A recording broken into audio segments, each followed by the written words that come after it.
not the strange hopper. Yeah. Often they're and how to do it. That's the goal. Also, one thing that we were doing is working until the last minute.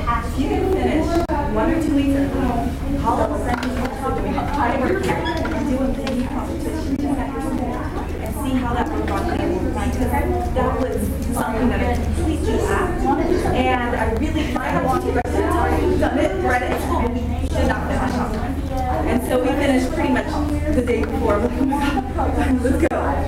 And also more programming support. So the talks that she's going to have next week will be great. But also, if there's any mentors or any high schools that would like to help, go to them so that they can learn how to program the injuries or the NXT or whichever you're going to be using, so that they can also help with programming. These kids, yes, we do a whole month of NXT and EV3 programs.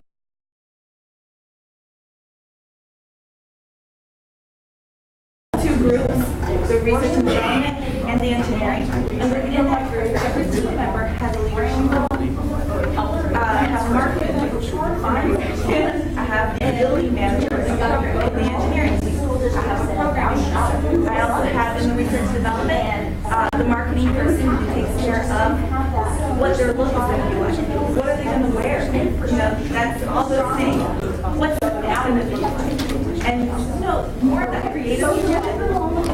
There's also the research team, which I usually take 2 students to be part of the research team, meaning they collect the resources and then they give it to everybody. Now, they can't delegate that job. I always tell you, and all I have to do is call yourself, make sure you can delegate. Tell the marketing manager who doesn't have anything to do this week, so and I can see that as also part of the research. And how do you do that? How do you do that? Core values. This is, I'm going to say it again, core values. This is super important. When there is actually just a judging session about core values. And if the kids don't take it out, those keywords, actually, that's the core petition. Those keywords during judging, it's like points right there. And some of the judging sessions, I can go in, but it's interesting that core value judging, but they have a whole team to go, and then they do sort of like a puzzle, okay? And the puzzle, like it would be like, okay, here's a string with shoebox, make it go across the room without touching it. And the judges watch them to see how they're doing, how they're working together, how they're solving problems, to see if they're actually living their core values. So I made it this year a little bit differently. Last year we reviewed the core values, but this year, to engrave into their heads, is that every Monday we have meetings. And before that meeting, you meet together as a whole group to discuss the core values, to see what you're doing and what you're not doing that has to do with core values. Another thing that I'm having the girls do is in their binders. So I give them little binders, I guess 2 per team, one for the engineering, one for the research and development, and I'm having them decorate binders in regards to the core values. So we are a team. Where's we are a team? Where's you have fun? Where's competition? So they're decorating, they're visualizing core values. I think it's really important for them to see it as well. So I'm actually going to look at it at the end, see which one has the best, make a little bit of a competition to decorate those binders. And also the checklist. The checklist is really important for the students because they will get off task. And not only that, but have the checklist come ahead as well. So week 1 checklist and week 2 checklist. Because they're going to be like, oh, I'm done, I'm going to do this. You do have that next week. You're done. Okay? And so, yeah, that's pretty much what we're looking for this year. That's what we did last year. And some things work, some things videos. I think I have videos for each year. For the topic mentors. Some of the research topics, also this year for the research question. I'm loving this theme for this year. It's really neat. The theme for this year. A topic is more like a kind of way to teach something different. So the students are going to research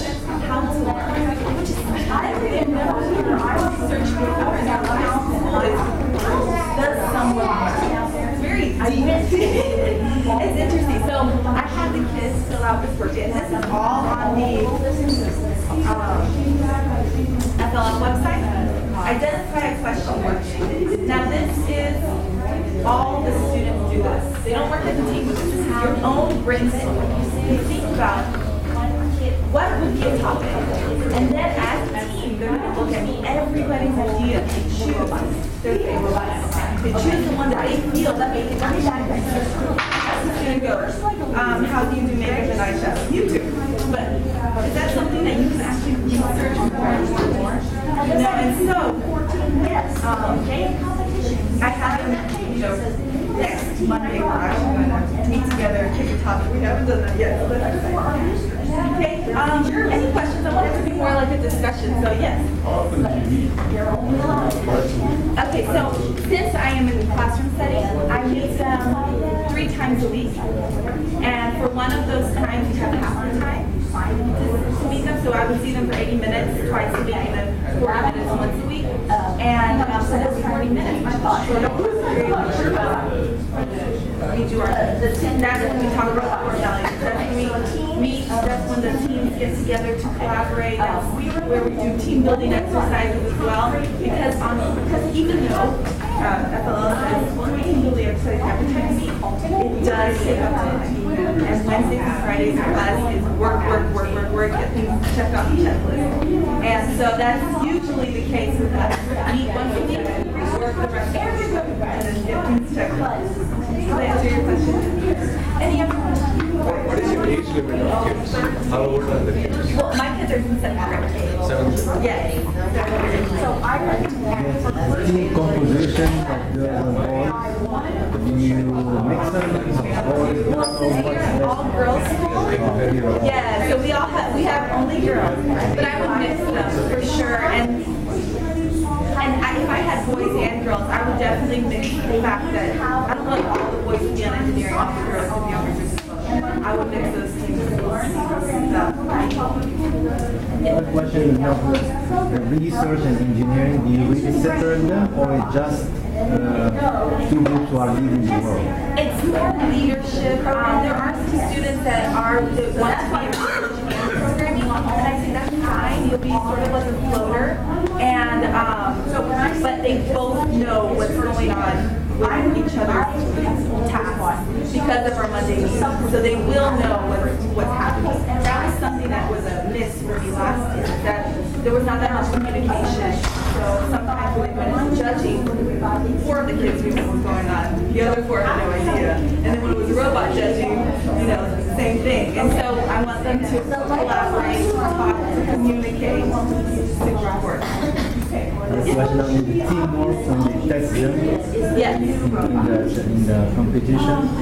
Do they test them in the subject not related to research or engineering, or they do focus on? They focus on the theme of the year.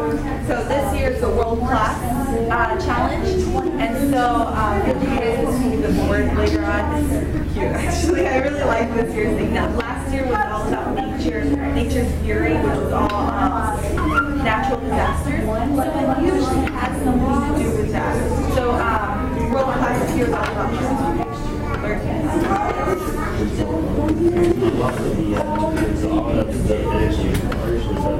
That's right. All of them. That is correct. So, yes. It's a while for them. Some of them do also, because since it's a class, they do want to work out. They are really dedicated to it, and they will put in more time than necessary. That's for sure. They do get really into it. They know competition is coming up, and they want to fit in. That's right. There's no short track school, only if they really want to. I have 9 per team. That's 2 teams. It's not to manage 2 teams. And, but it's possible. If you have binders, if you have organization, it is possible. Yes, it is my second coach. I do believe that this year is a requirement to have 2 coaches per team. Yes. So most of us probably are not doing this for our class. Yeah, that's right.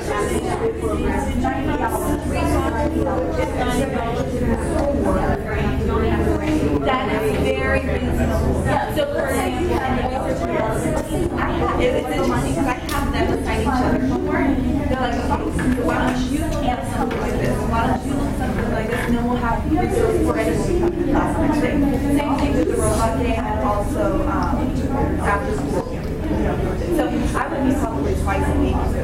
that's not in the other. Any more questions?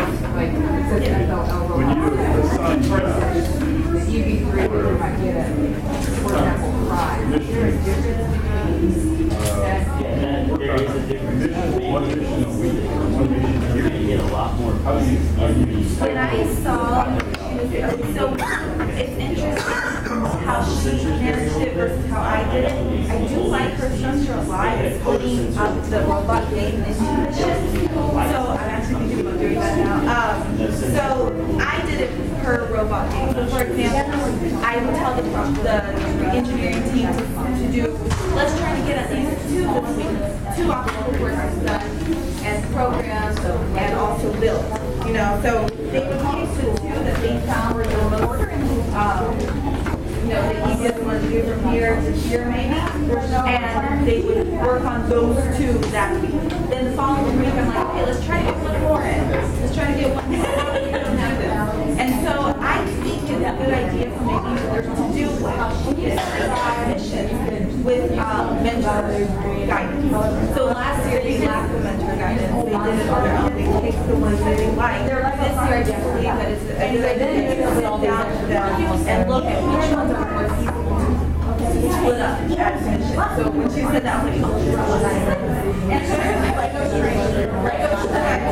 so it's really interesting the way they describe it. Anybody watch videos about it? And so it's, they'll explain it a lot, but it is a little difficult because when you get to competitions, sometimes the robot isn't working, or sometimes some pieces are dropping. Always a good idea to have a backup. Always a good idea to have a backup robot that's already built, another one. Drivers can usually do a At one time, straight off. That's right. You do tag system where you get this table and then swap out. And you get 3 rounds. So you have actually an opportunity to have 2 do 1 round, 2 do 1 round, 2 do 1 round. You have to recommend at least 3 high-level trade. But if I can go to 6, yeah, you don't want that. So at least 3 of them. That's right. And also ask, I always find it's a good idea to ask students. Okay, so on the second class, you want to be and they will really own up to it. And having them go in different rounds as well. Okay, that's called field setup.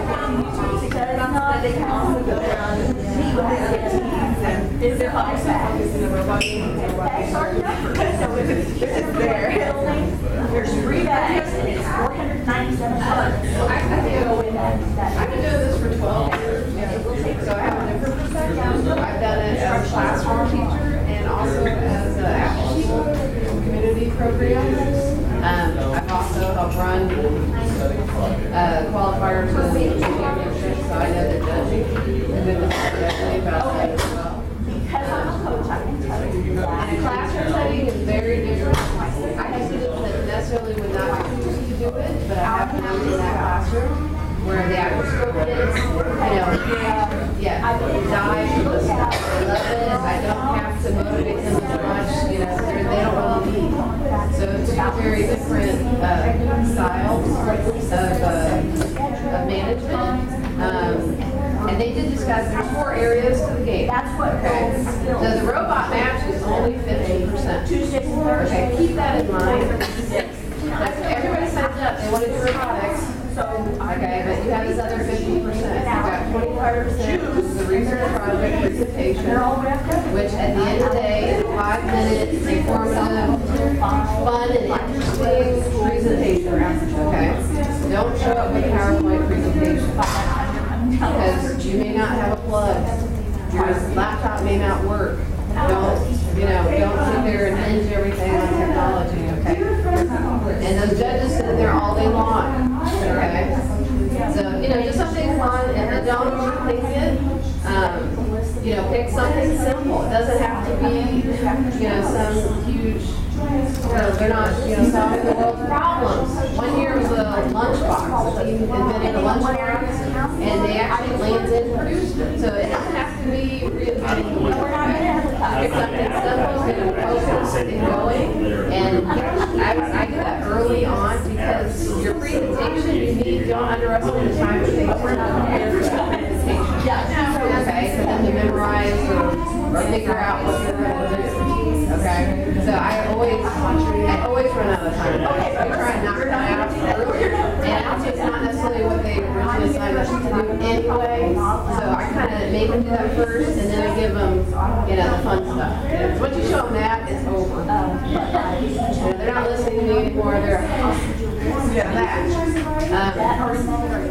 The other 25% is the teamwork challenge. It's like an instant challenge. They don't know ahead of time what it's going to be. They're going to walk in a room. The judges are going to say, here's the problem. Okay?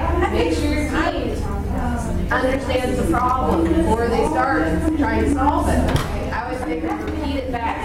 So you're telling me you want us to do this? And they'll say yes. Okay. And then they turn around and they start working on the process. And this really is more about process than being successful. And we practice this. We take turns trying to be a facilitator. This is a different role for them to realize. I love it because it shows them how hard my job is every day. Trying to get them to listen to me, and the kids are very brutal too. If you have a student that doesn't listen at all, and all of a sudden they're doing it, they'll tell them, well, you don't listen to me, I don't want to be doing it. So, it's a great way to work this out. Yes. Or there's a team challenge for the entire team. The entire team goes in a room, you're given a challenge, you got 5 minutes to do it. Okay, what you're watching for is how do they make decisions? Is there a clear leader? Or how do they go about getting, you don't want one kid going over there and solving everything by themselves, and one of them over here upset over here, you know what I mean? They want to see how well they work together. This is probably the hardest thing you're going to do. Okay? It's not natural for anybody, So we work on this a lot. How do you prepare? The one person isn't so that you have somebody who's ready to stand up to be the leader but doesn't do what you said. Well, the facilitator guides me through. And one of the best examples I've ever seen is Phil So's 2 sons did this one year, and one was really old and one was really young, and they're brothers. I was kind of thinking, wow. But the older one was the facilitator. He basically sat there and kept asking the questions. That's all he did. He just guided them through the process. He really wasn't there to solve the problem. And, he was saying, what do you think? What do you think? What do you think? Okay, let's vote. We're going to do this. How we're going to approach it. Let's go. Let's do it. They do it. And I have a rule that if something goes wrong, we don't discuss it. We don't argue about it. We move on. Say, okay, it didn't work. Let's move on. We'll talk about it later. And it's okay for them. There'll be questions. They do that for about 5 minutes, 3 to 5 minutes. And there are instant challenges all over. You can find on the internet. FLL actually gives you one this year that's line build, where you take the pieces and build. That's a great communication, teamwork activity. And then they'll ask me questions. They'll ask me questions. And some people are going to say, this is hard. It's all that they say that this show has grown. I would rather see a team that had a challenge and worked on it and got better than one that just kind of, did it. We actually get to see our team participants are working out. And it really depends on the venture. Most of the time people are not very judging. And I myself, as a coach, usually I'm running the tournament, so I can't be with them anyway. But I make them as independent as possible. So my team that day is running themselves, actually. Okay. But I have been 3 years. So, they go in the room, they're in charge. The parents are there for snacks, restroom breaks, and that's what they're there for me. I try to keep them, beside because the kids are well prepared, they know what they're doing, they know better than me. I'm asking them, I don't even know what programs they have on there. last year,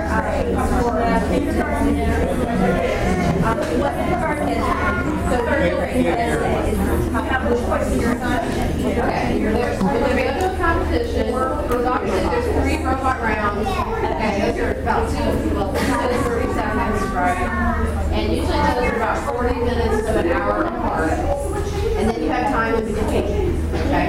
Some competitions may have a scheduled time for these judging sessions because you have a research project, presentation, judging session, and teamwork with core values.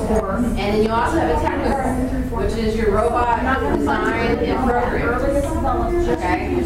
So that's 20, the game is 25%, the robot design program is 25%, projects 25%, and teamwork challenge or core values is the other 25%. Okay. So in between the matches, you might have a time you're scheduled to go to your judging session. Okay.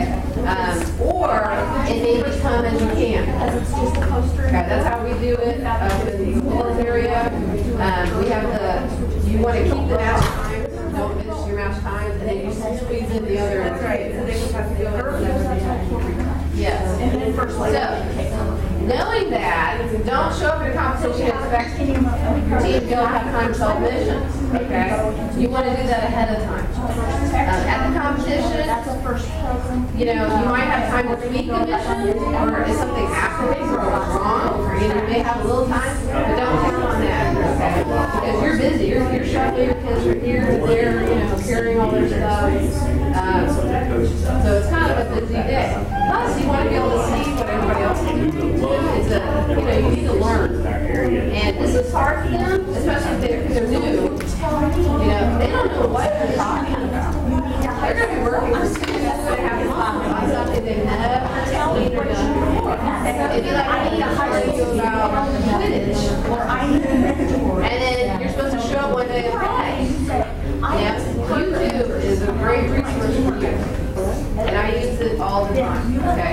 We watch competitions so the new kids know what it looks like. They know what pilots look like in the corner and what their jobs are. They kind of get the overall concept.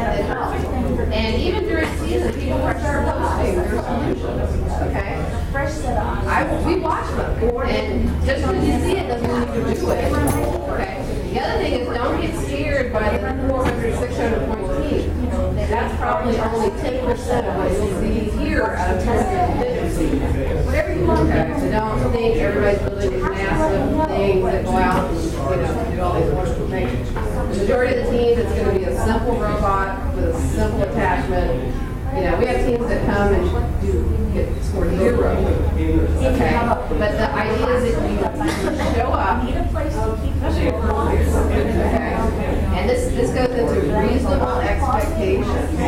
This is your first year. Get through the season and show up. Okay, if you did that and the kids don't hate each other and you don't hate it and you want to come back again, I say yay. Okay, yay. This is not about the rewards because I will tell you, it is so subjective. You can't have full stock in the okay, and so it reflects the teams that, because it's human error, not every table is set up exactly the same. Sometimes people, but that's for volunteers. That's the other thing, if you have good volunteers, volunteers because we're only as good as our volunteer judges, right? If we have somebody who shows up that day and we say, hey, guess what? You're over here now and you're judging. So, you got to take the grain of salt. Okay. You don't want to kill it on yourself so reasonable expectations, and I tell my parents right off the bat, I'm not in it for the short term, I'm here for the long term. So, I'm looking past. We're here to learn and try something new. Every year, they pick something different that they want to try, and sometimes we don't do it. A competition is something like this. Those kinds of restaurants. I think it's fair. But I like whatever. And yourself, you want, we are the best resource we have out in the world. So help each You know, get to know your neighbors. I have a coach, 2 coaches up where I live, and we will actually go over to each other's teams and help each other. Yeah. Who else? You're gonna go home and talk to your spouse? I mean, you're gonna listen to this. Yeah, so we kind of have, you know, this unique little group of support, and we need to use it, okay, for ourselves. And it's the only way that we can get better and get through this season. So the 2x4s, I can go like this. I don't put them all together. Makes a candy tape. Just a quick question. Yes. You mentioned about the scoring of robot. You said 50%, 25% technical, and 25%. Can you repeat that? Yes, okay.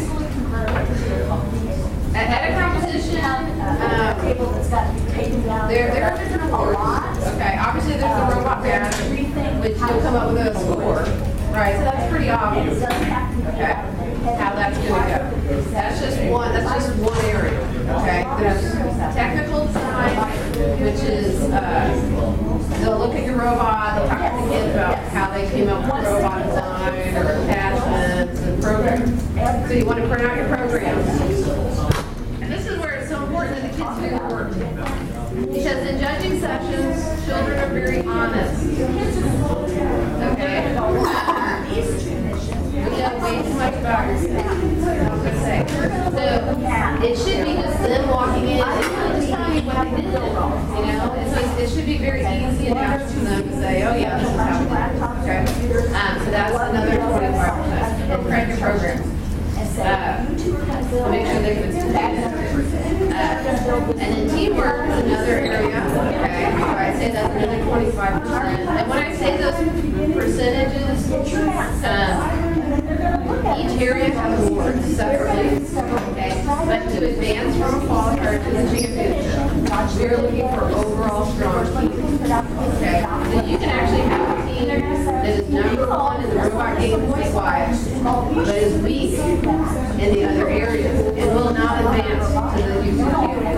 Okay, where if I have a team that's sort of strong but in all categories, they're going to advance. Okay, so that's why it has to be a balance. So 25% technical and 25 mission, whether they go and do the mission. Yes. So when we calculate the overall strength of your team, that's what we're looking at. That's 25%. Each section is 25% of the raw score. And we take actually a ranking from each one of those, and it's like a golf score, and that's where we get who advances. So it's great for us because it's math. Yes. So all these competitions and stuff look like they're having fall semester.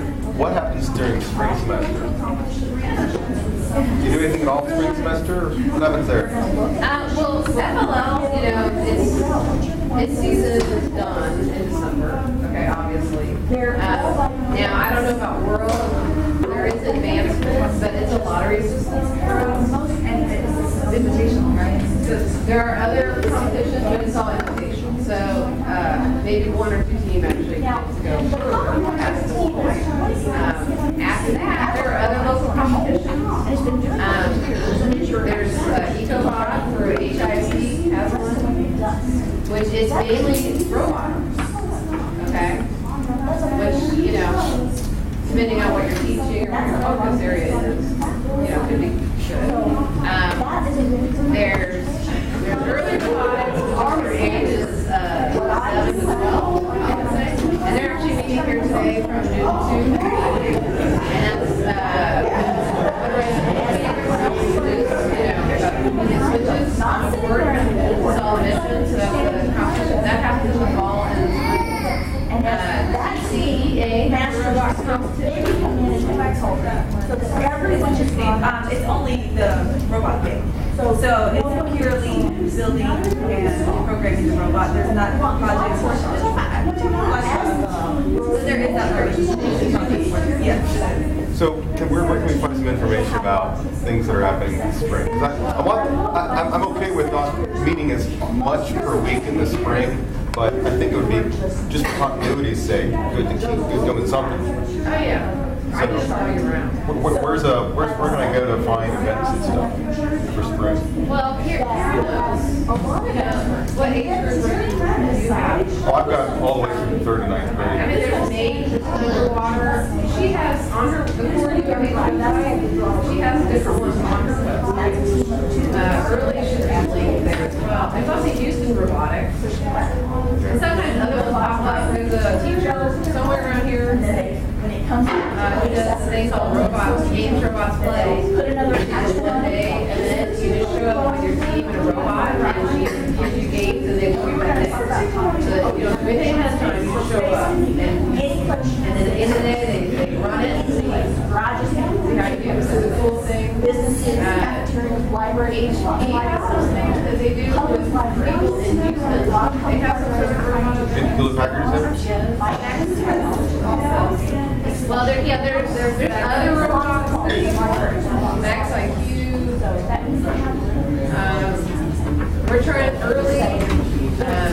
Me and Michelle Rush, we're trying to inspire that we run brainstorms on the early setup, just because it's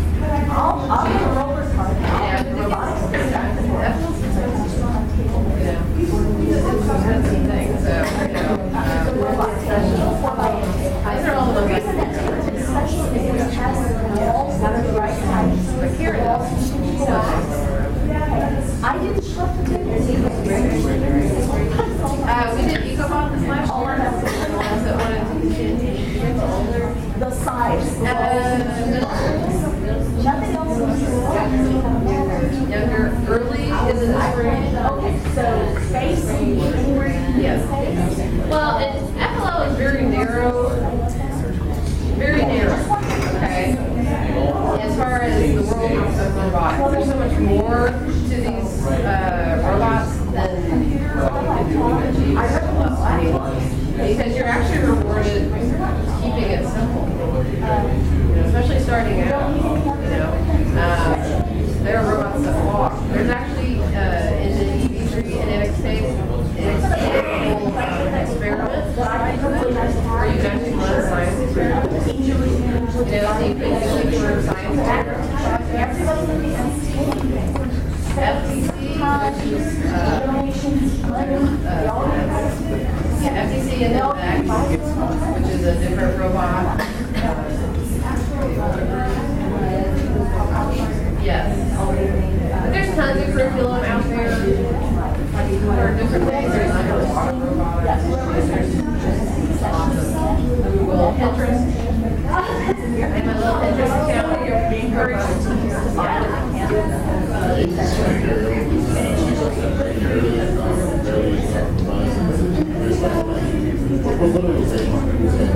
early is 7. I believe it's 7 to 12. Nowhere to buy them right now. FLL is 9 to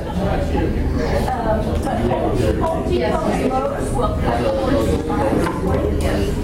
Early is a lot more engineering, and actually it's very challenging because, EV3 and microsystems, you can achieve a lot without a lot of engineering. You always want to throw that motor on there, and, everything says, they don't necessarily, they're not forced to do things mechanically. I took one of the 4x4. So, where early, you really have to, different, but it's, it really helps them to learn those, system skills, especially building Lego. I call it Lego engineering. Better that they are bad builders, so that it's going to, so the robot doesn't fall apart.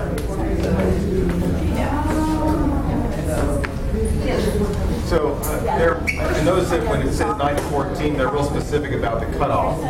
On the upper end, Yes. what does it look like on the lower end? Like, does their birthday have to fall on if they're 8 now, but their birthday's in the fall, can they still compete? That sort of thing? I don't think anyone's able to ask if they're young, and if they have a beard, drive a car, Right, okay. Yeah, all right. That's kind of the way it's kind of the feeling I got. They weren't too concerned about the lower. Yeah. So the project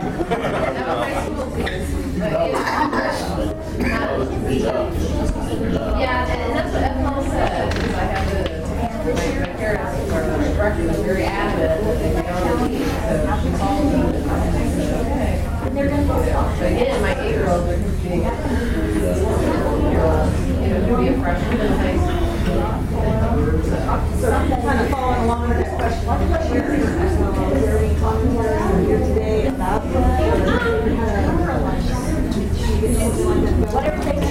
We do have a few teams year to year. It's not as popular because we do have early junior FLL is more like a science product. We have the tripod and then they build the model.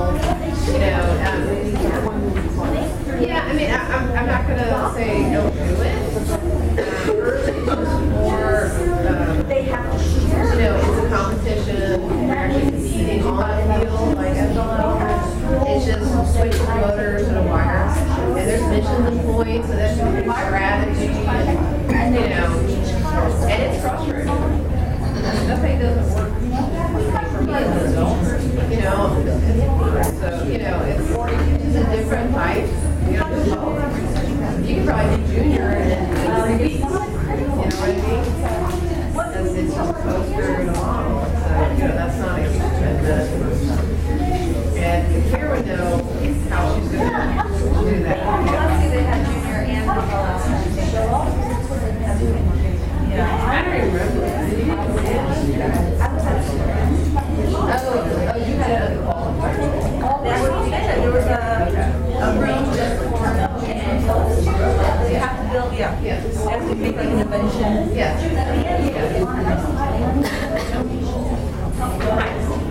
Just to highlight options for rookie coaches, we've actually had the team for 4 years, but we're going to start a new team this year for the 5th grade. That's what I'm on the other side. But we have always run our team so that every single person on the team does both the research project and the table. So we never split the work up, and that works for us. So I just wanted you to know that that's a good way to do it too. Yes, and I think if you're after the program, I have them once a week during the school day for 45 minutes, and then they practice on Friday, and they get together on Sundays when it gets close to tournament time. So they probably practice a total of 2.5 hours a week. the reason I split up the age is my classroom, that's my class. So, like I said, there are some kids that don't have a connection with robotics, well, there are kids that do. And so that's why I split them up the way that I do. Right. Well, because it's a classroom study. If I did have an after-school program, though, I would definitely do that. Yes. How do you do both? I mean, we're in school too, and all the kids seem to want to build and play with Legos. I don't care who they are. Half the time they're in the sandbox, I say. If there was a sandbox in the room, maybe in it with Legos. But for the table, I have the metaphor in my head like that's the infield at a baseball game. You want in there, you earn your place. But you don't earn it for me. Within the team, the kids start to say, oh, you two are really good together. You should, because logically speaking, there can only be 6 of them at any given tournament who are going to be on the table. So all 10 are not going to be able to be on the table. But it seems like 6 are to the top, that they can do it. And then they start encouraging others. Why don't you try, on the 3rd round with so-and-so. So like last year, we had 8 of our 10 who were on the table. So just so you know, you can make them do everything, and I think they have fun that way. Yeah, my teams do everything. Yeah, I'm glad to hear that. Yes, they do everything. But again, it comes down to resources. I am very blessed with really good resources. I have a robotics room set up. I have at least 2 robots per team, and I don't have 10 kids on a team. Right? And that's the other thing about goals. Okay, you have to keep in mind there are teams. One of my teams, we meet 6 hours or so, and they do stuff at home. They have their own robots at home. They work stuff out, and they do homework. Okay. You have Girl Scout teams that might be 2 hours, or you might come up against a home. They can bring their others every day. Okay, so you just have to put it in perspective. And it comes down to supplies. Like I have a lot of robots, so everybody solves missions. I have 4 robots running on the floor. So I have 2 kids to a robot. So we're all solving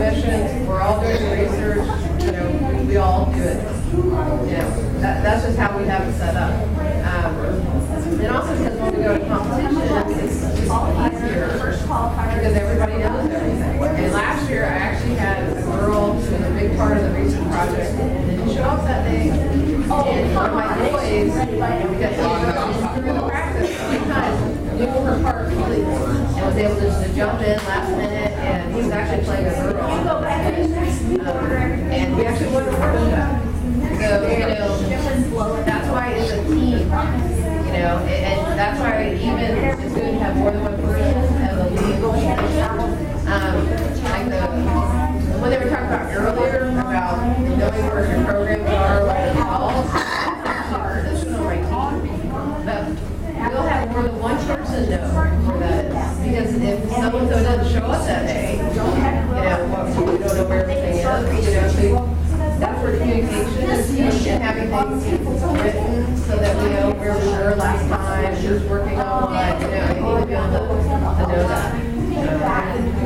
But yeah, the way you structure a team, there's so many different ways. I've seen 2 kids on the team, I've seen 6 on the team, I've seen tag team on the pilot. The pilot is a unique position.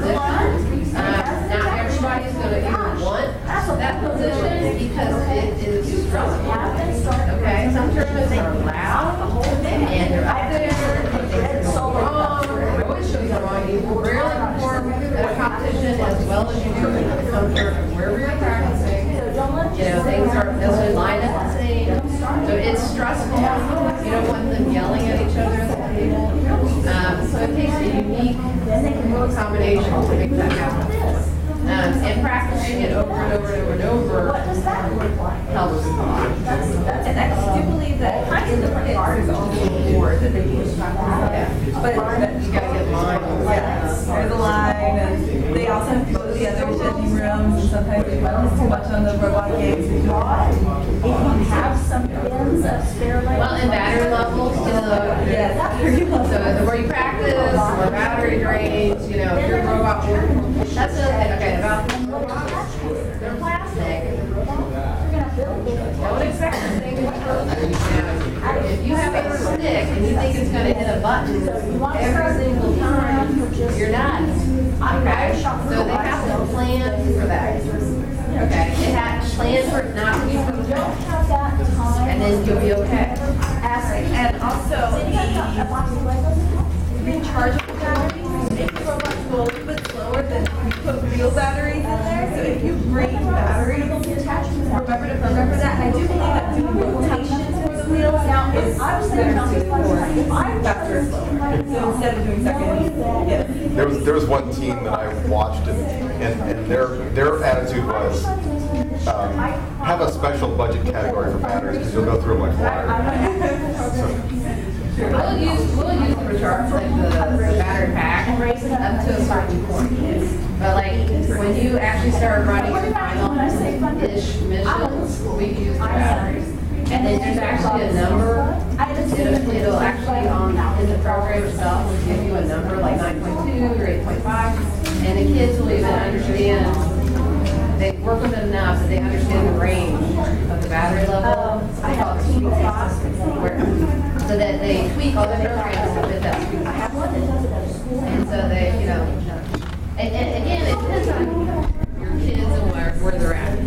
Okay, these guys have been doing this for a while. So, Also, practicing rebuilding the robot is important as well. Because sometimes they can drop it at the position and they haven't really done it as much. Pieces fall out. So maybe like once or twice a month, pull the robot together and put it back together. And practice that. You guys do that too? Or? we have a backup robot. So we're doing the backup robot. And we have backup attachments. They lose pieces. Leave them stable. But you work with what you got. But especially if you're a rookie team, I would say keep it simple, silly. Follow that mantra, and you can score a lot of points without overcomplicating it. If you can go straight and come straight back and not even turn, do it. Don't overthink it. Make it a no-brainer. Okay? And then if they're successful there or ready to go to the next level, then let them go to the next level. Okay? But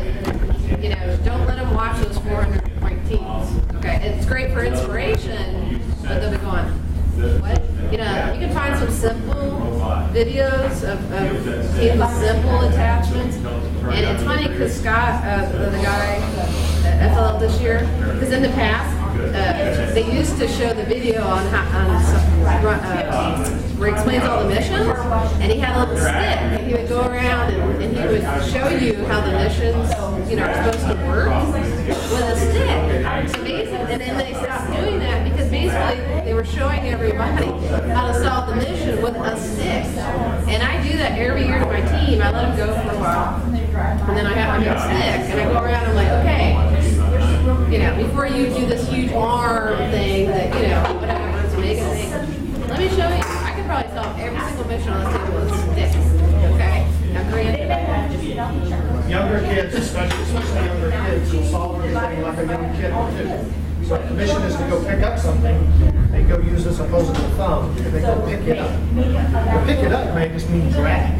So sticks and drags and much more simple things is much more, a 7-year-old trying to create a robotic thing to do this, that's an IT level type of thing. So just this is much better, or even this. Sometimes, just brute force is well, and most of it is a push, a pull, an up, or especially this year, a lot of ups and downs, okay?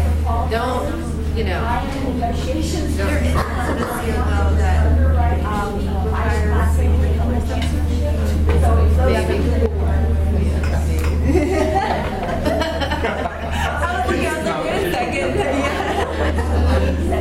sensors, I don't know. Sensors, there's plus and minuses with sensors, okay? The lighting conditions where you're practicing aren't necessarily the lighting conditions where you're going to proceed. There is a way to program it to calibrate, but then they drain battery power, so there's always trade-offs, okay? It's like speed and accuracy, okay? There's trade-offs to everything. So if you can do it without a sensor, do it without a sensor. But this year, going around the board is a challenge. So navigation is huge. Robot can't be too bad. Yeah, well, but even just, my God, it's like amazing just to get to one of the missions. So, that's a team decision. Yeah. Can you say just a few words about configuration management and reconciling software that different teams create, making sure you're not writing over each other's code? Well, and I have somebody on my team that is in charge of that. And I have more than one team, so they have to create a unique prefix. Like 1 year was X Pro everything, so X Pro Robot Arm, or X Pro Cloud. So we knew that was our team, because if they just do cloud, that could be So first of all, you have to do that. They have to know where everything's safe. We have USB, so they're supposed to back it up. We're not doing that right now because they're just kind of testing it. Because we've already started.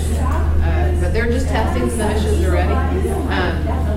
But once they really start getting into it, then we'll start saving them and backing them up.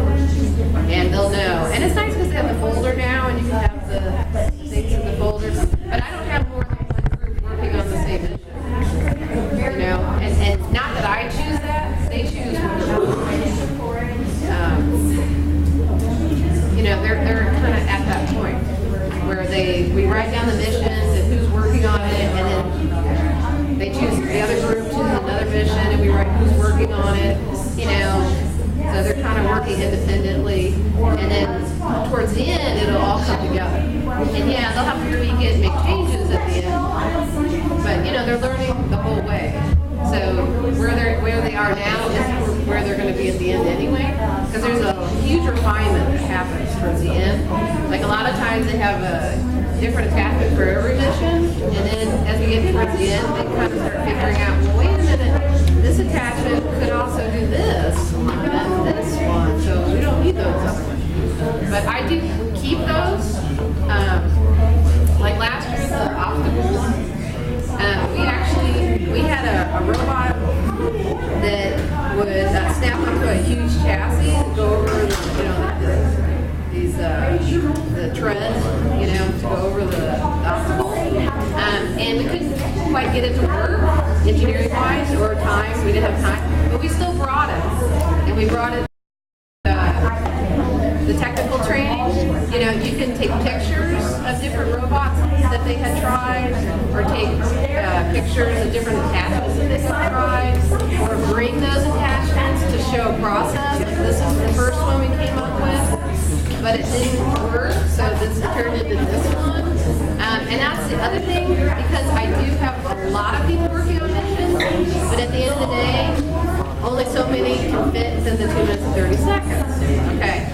Now, here's my problem. When you go to judging, they'll turn to the kids and they'll be like, okay, who worked on everything? And I've got two over here that say, I didn't do anything. Which is not true. But their stuff didn't end up in the final. So they feel like they didn't do anything. And that's the other reason I hold on to those things and we document the process, because it took all of that to refine to the final, okay? So those kids, their stuff maybe they were younger and, it was new for them, so it didn't end up in the final because it didn't work right. Or they decided not to do that mission. They can still sit there and say, this is what I did. So, it shows that everybody contributed. Because they forget that. Actually watching them say that in a judging, and I was like, it kills me. It's like, the attachment's laying there in the box, and they don't, but they feel if it's not in the final, they don't do anything. Right? Okay, so a few more questions as we're running out of time. Yes. Just a very practical one. You talked about all these modules and attachments. How do you organize the stores? Like a Ziploc bag, or like just logistics of managing all the supplies? I have a collection of Bible. I can build, so we come in. Yeah, I have to take it down. I have to take mine down every day. We have little kids in the building that will come and play. So I do have a box for each one of my teams where they put their robot and all their attachments. And they have to watch it, because even during meetings, we had a mystery student take things apart. So we had solved attachments laying around, and someone took them apart during meetings, and it kept happening. So we kept going backwards. So it is important to know that they're someplace safe. That's right. And that they don't, yeah.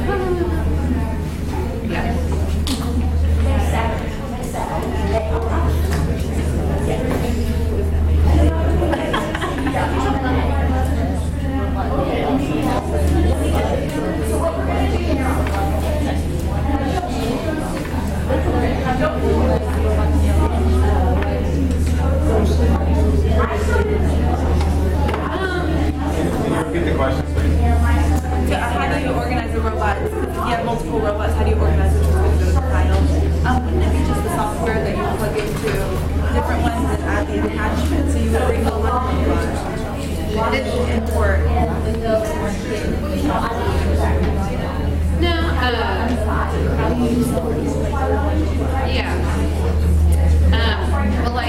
We've been working on a robot design. I have some kids that are actually developing their own robots. So they're working together to build different designs. And then I have a couple other kids that are using the one that comes with the software, the education software, that robot, and they've built it, and they're just kind of working on missions right now. But eventually, when they decide which robot design they like, which one forms their liking or whatever parameters that they set, then we'll build an exact copy.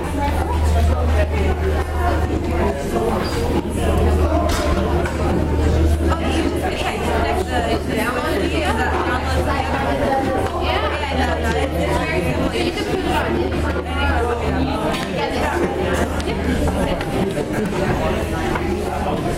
All right, can I have your attention now? We're going to go ahead and move the rookies and the newbies to this table and the experienced coaches to that.